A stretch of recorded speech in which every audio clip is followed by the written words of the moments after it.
Salut les obélistes, je suis John de Game of War Studio et aujourd'hui on va parler de jeux régimentaires, de jeux de flanking, du jeu à l'ancienne, avec un petit top 5 pour moi des meilleurs jeux régimentaires.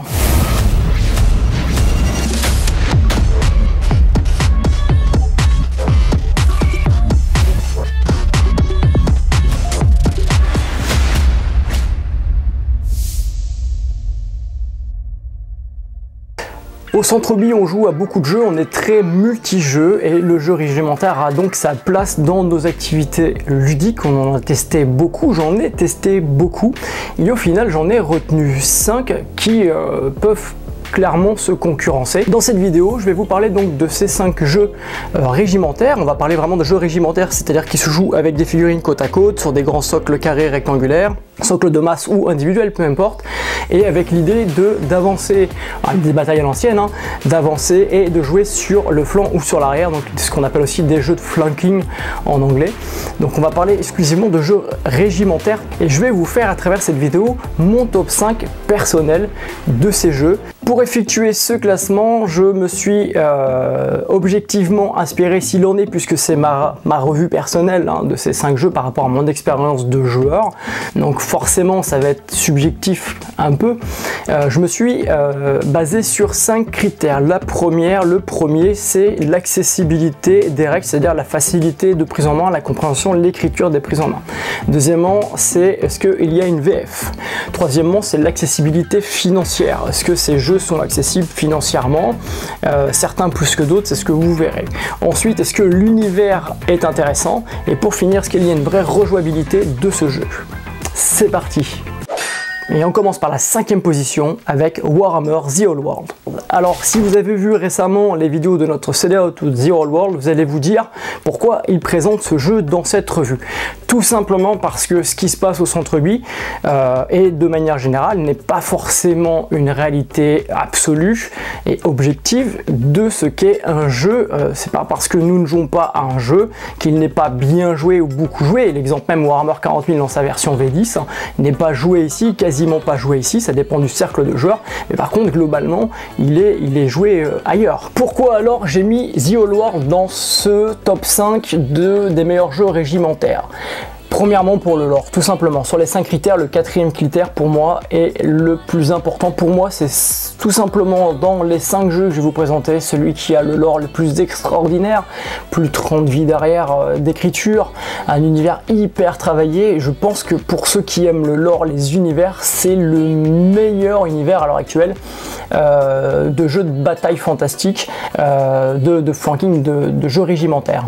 Maintenant, au niveau de l'accessibilité des règles, c'est très mitigé parce que le core rule, c'est-à-dire les règles de base, sont effectivement très accessibles. Je nuance mes propos.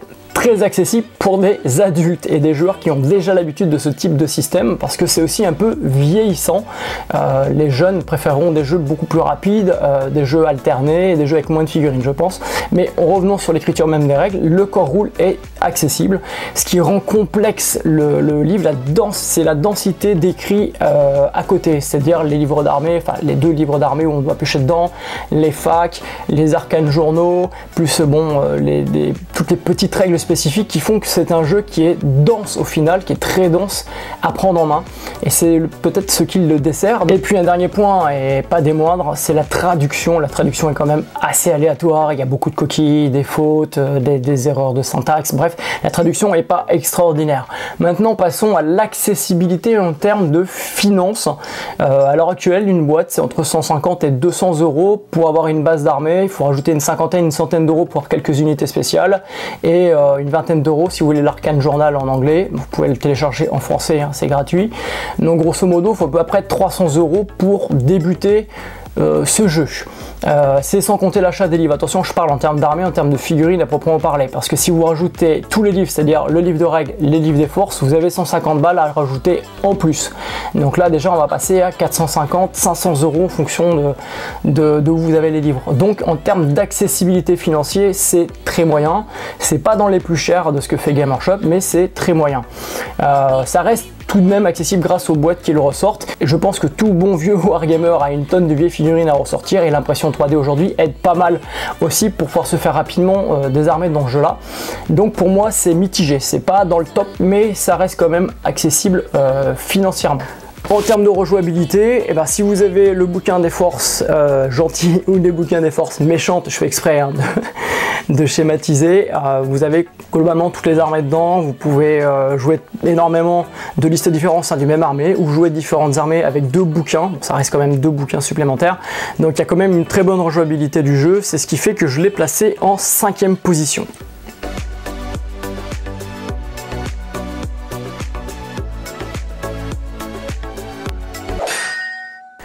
Quatrième position, un jeu qui est pas forcément connu, qui s'appelle Banwar. Banwar, c'est un jeu qui est dans la lignée de One Page Rule ou Mars Code Aurora.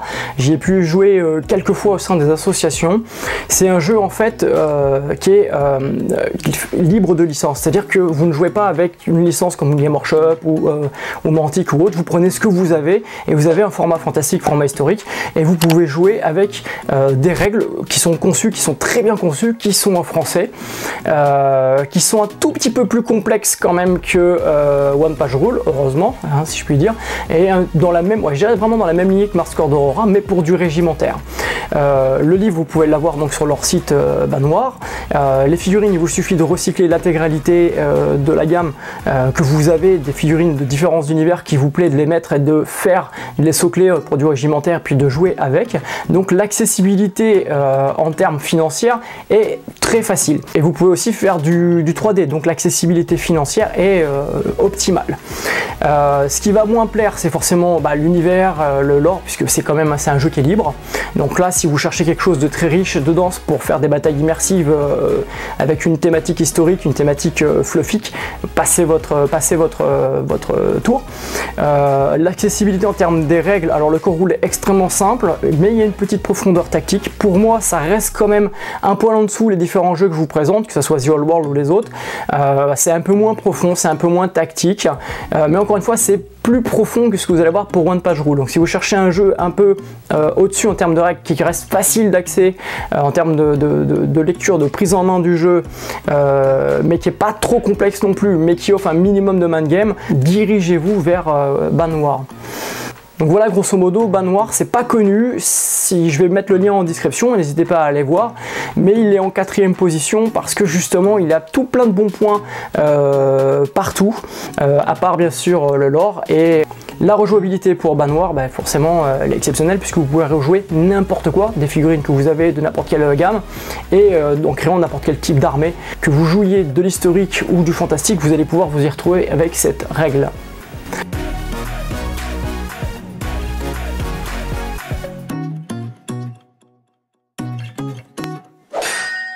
En 3e position, on va parler de Conquest, donc Last Argument of King, pas de First Blood parce que First Blood c'est un jeu d'escarmouche qui est dans le même univers avec les mêmes figurines, mais on va parler de Last Argument.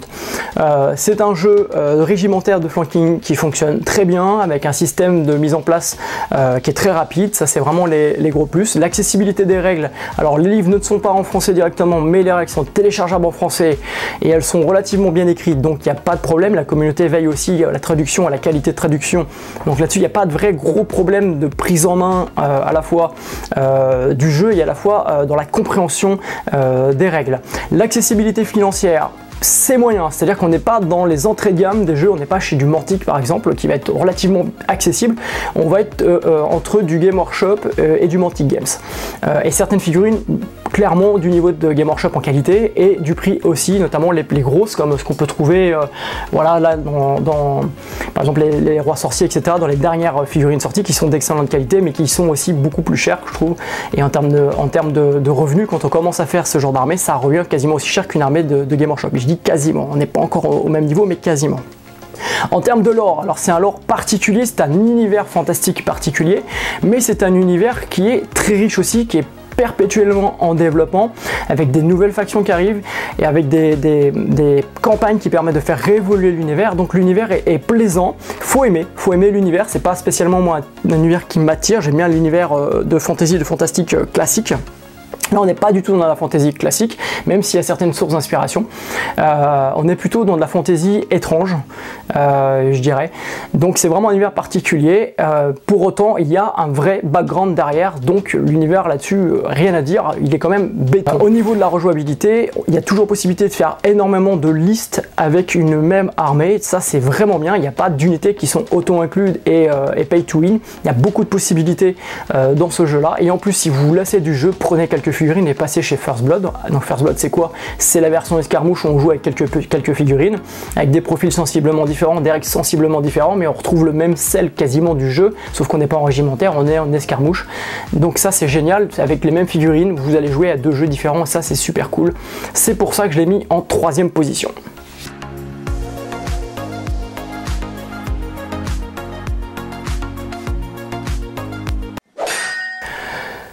En 2e position, alors là, pour moi, il y a eu vraiment bataille parce que c'était très compliqué de démarquer les 2 jeux entre la 1re et la 2e position. Tout simplement parce que il y a beaucoup de points de connivence, ils sont vraiment égaux sur pas mal de points.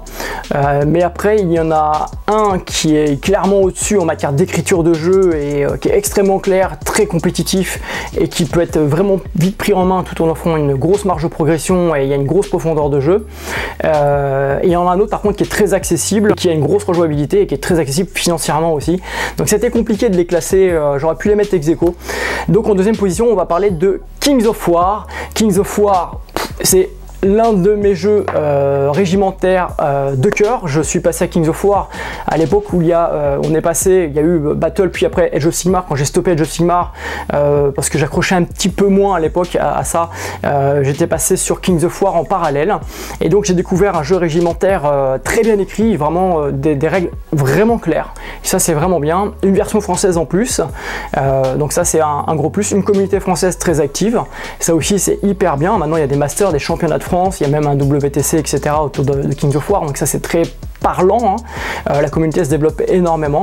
Un système donc de jeu qui est très simple à apprendre, vraiment en une partie vous avez pris le système de jeu et après derrière il y a une vraie profondeur dans la maîtrise de vos listes, beaucoup de possibilités de rejouabilité dans les différentes listes et puis dans un seul livre vous avez une multitude d'armées, donc avec un bouquin c'est parti quoi, vous pouvez choisir les armées qui vous plaisent, vous pouvez réutiliser les figurines que vous avez d'autres jeux comme Warhammer The Old World et autres pour les réintégrer dedans ou tout simplement acheter chez Mantic parce qu'en fait chez Mantic l'accessibilité des figurines elle est ultra, c'est à dire qu'aujourd'hui la qualité est vraiment montée, on est sur du bon kit plastique et en plus les boîtes ne sont pas chères. Quand on voit une boîte d'armée entre 80 et 100 euros, vous avez tout ce qu'il faut pour jouer dedans, c'est juste hyper abordable aujourd'hui, là où pour d'autres jeux on va commencer à 300-400 balles, donc c'est ultra accessible.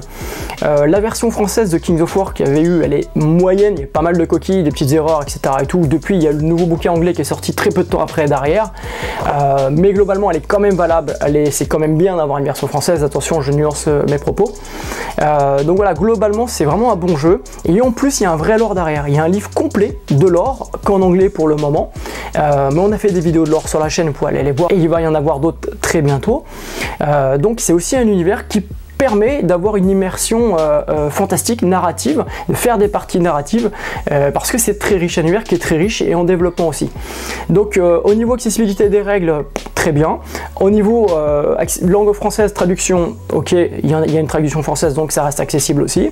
Au niveau de l'accessibilité financière, c'est vraiment un jeu qui est facile à commencer parce que il n'y a pas besoin d'énormément de figurines et en même temps c'est pas cher.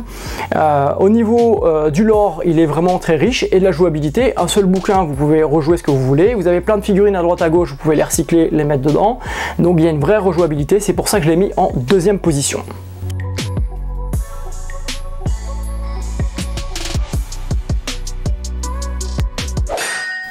Et en première position, je parie que vous ne devinerez jamais quel jeu j'ai mis en première position.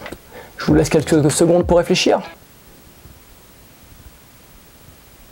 En première position, j'ai mis A Song of Ice and Fire, donc Game of Thrones. Pourquoi? Alors on a découvert nous le jeu tardivement, alors quand je dis découvert c'est que je l'ai déjà vu jouer, beaucoup de joueurs autour de nous jouaient à ce jeu là, à la boutique notamment proche de chez nous, beaucoup de joueurs y jouent, il y a un grand tournoi qui se fait près de chez nous à Montané, c'est un jeu qui est très pratiqué ici dans la région, d'ailleurs qui est assez pratiqué je vois de manière générale en France. Pourquoi je l'ai mis en première position? Tout simplement parce qu'en toute honnêteté quand j'ai pris le système de règles, très rapidement je l'ai pris en main. C'était pareil pour mon épouse, donc ça c'est quelque chose qui a été assez probant. Le système de règles est très bien, mais avec une vraie profondeur tactique, avec un vrai man game. Le plateau politique c'est un vrai plus. Le choix des héros qu'on va voir c'est un vrai plus aussi. Donc ça je trouve ça génial, ça permet vraiment de moduler tout le jeu. L'accessibilité, tout est en français, donc il n'y a aucun problème, les traductions et tout sont nickel, il n'y a pas de souci particulier. Le jeu dans son écriture en plus est vraiment bien écrit, c'est-à-dire que ça, on comprend bien le jeu, il n'y a pas de part d'ombre, et je pense qu'il est clairement tourné pour la compétition et pas du tout pour les gens qui veulent faire du narratif et s'éclater à reconstituer des batailles fantastiques dans l'univers de Game of Thrones. Clairement, pour moi, c'est un jeu qui a été écrit que pour la compétition. Donc au niveau de l'écriture, rien à redire. La version française, comme je disais, rien à redire. Accessibilité des figurines, honnêtement, quand vous regardez le prix d'un starter, on est autour de 80 à 100 balles, 120 balles parfois sur certains starters. Et de la qualité des figurines, alors actuelle, parce que les premières qualités forcément étaient moyennes, mais à l'heure actuelle, elles sont vraiment bonnes. J'en ai eu plusieurs en main. Franchement, c'est nickel, rien à redire non plus. Ça reste accessible, beaucoup plus accessible d'ailleurs que The Old World ou que Conquest. Par contre, c'est un peu moins accessible bien sûr que King of War. King of War reste quand même très attractif par rapport à ses prix et la qualité de ses figurines, ça c'est évident. Mais on est dans un autre état d'esprit d'ailleurs, c'est pour ça que je pense que c'est un jeu qui est tourné pour du compétitif. Les figurines sont déjà montées, c'est du monobloc, on les peint directement et puis c'est parti. Donc il n'y a pas la même recherche, la recherche hobby qu'on va avoir à King of War, on l'a pas forcément totalement dans A Song of Ice and Fire. Clairement, moi je pense que c'est deux univers qui s'adressent à deux types de joueurs différents. On est vraiment pour moi à soif sur du jeu ultra compétitif et donc sur du vrai gamer, alors que sur King of War on va être aussi bien sur du hobbyiste, du modéliste que sur du gamer. Au niveau de la rejouabilité, c'est simple, on a deux factions qui nous ont été offertes au Centre Bio Studio. Il y a possibilité avec certaines unités hautes de complètement modifier le gameplay, avec certains personnages de complètement modifier le gameplay. Donc il y a une grosse rejouabilité en termes de liste au sein même du jeu. Par contre, c'est compliqué de recycler les figurines d'autres jeux dans Assoif, forcément par rapport à la charte graphique, au style, au lore, au fluff de cet univers qui est vraiment spécifique. Donc c'est plus compliqué que Kings of War de recycler des figurines. C'est pour ça qu'à la base, j'aurais pu les mettre en ex-aequo entre Kings of War et Assoif, mais j'ai quand même mis Assoif en première position parce que tout simplement que c'est pour moi le jeu le mieux écrit en termes de lecture, de prise en main, de compréhension et qui offre la plus grosse marge de progression. On part de quelque chose d'ultra simple à maîtriser et on peut aller vraiment dans un truc hyper ultra hard, hyper compétitif et s'y retrouver en fait dans l'un et dans l'autre.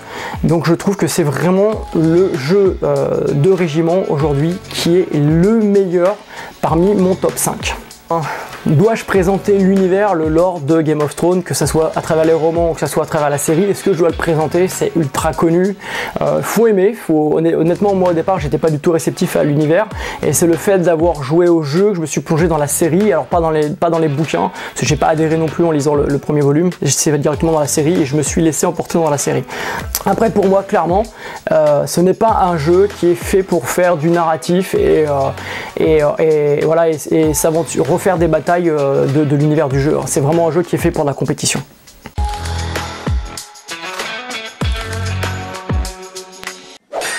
Voilà les hobbyistes, donc c'est un classement objectif s'il en est encore une fois, puisque je suis la personne à l'origine de ce classement. Donc j'ai utilisé donc mes 5 critères que je vous ai présentés initialement pour classer ces jeux, et ce sont les 5 jeux auxquels j'ai joué. Je peux pas parler d'autres jeux, il y en a certainement d'autres, mais je ne les connais pas et je n'y ai pas joué, ou je ne les ai pas vus jouer non plus. Donc si vous voulez partager votre avis, n'hésitez pas, avec bienveillance toujours, à le poster dans les commentaires. N'hésitez pas à nuancer mes propos ou apporter votre avis, votre connaissance, si vous connaissez d'autres jeux intéressants en régimentaire, flanking, ou si vous voulez nuancer mon classement en apportant votre vision des choses, n'hésitez pas, c'est toujours important et intéressant de confronter nos visions du jeu et du monde du wargame. Si cette vidéo vous a été utile et intéressante, n'hésitez pas à me laisser un pouce pour soutenir la chaîne, c'est important pour le référencement. Et en attendant, je vous dis à bientôt les hobbyistes.